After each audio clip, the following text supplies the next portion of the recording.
Hey, I'm Craig Rodsmith. It's cold as fuck. It's January in Wisconsin. There's fucking snow on the ground everywhere. Look at these beauties.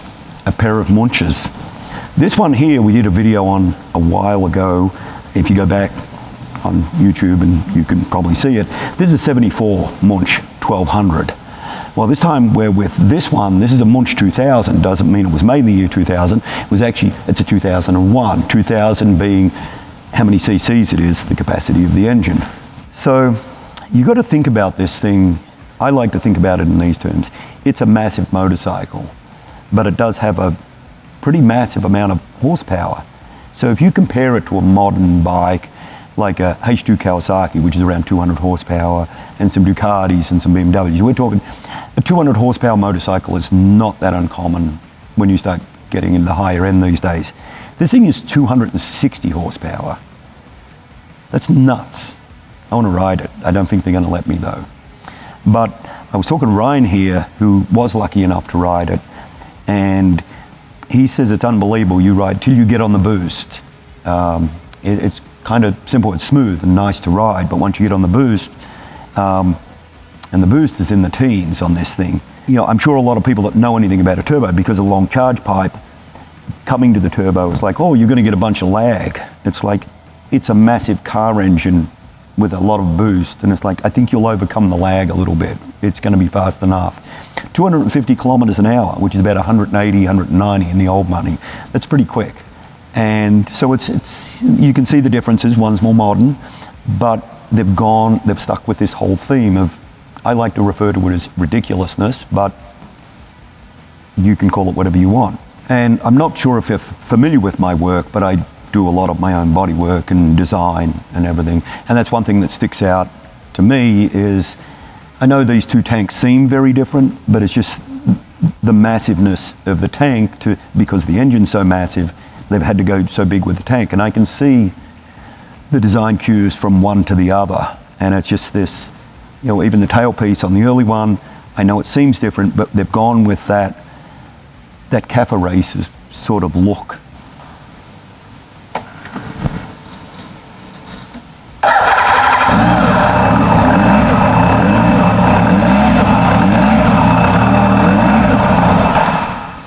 It's pretty quiet when you think about what it is. It's a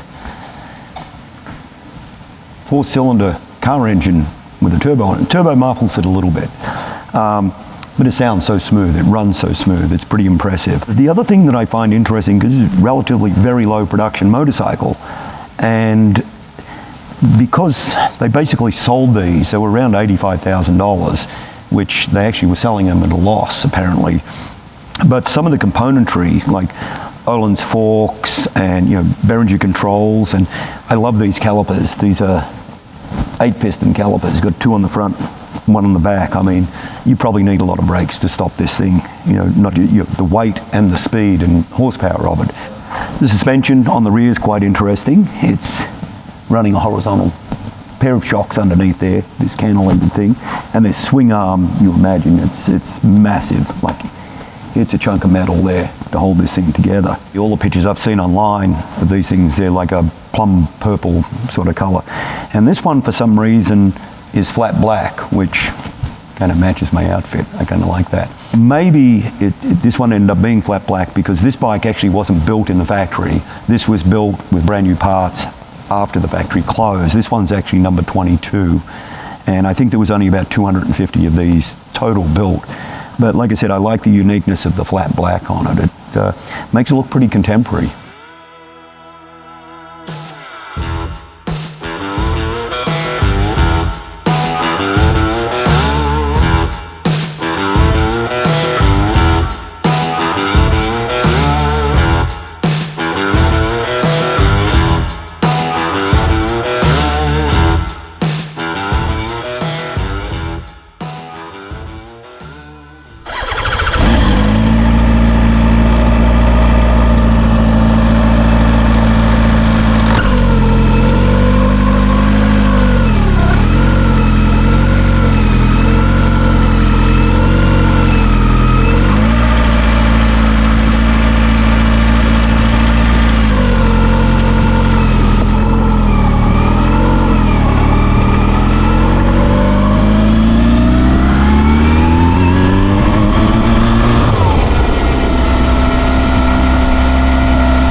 I'm Craig Rodsmith, and thank you for joining me here again at the Throttle Stop in Elkhart Lake, Wisconsin. Don't forget to go on MySpace. That's not a thing anymore. YouTube, subscribe, like, and also on Instagram and Facebook. Forget I said anything about MySpace. Tom's still there though, I think. I can't believe I remembered that.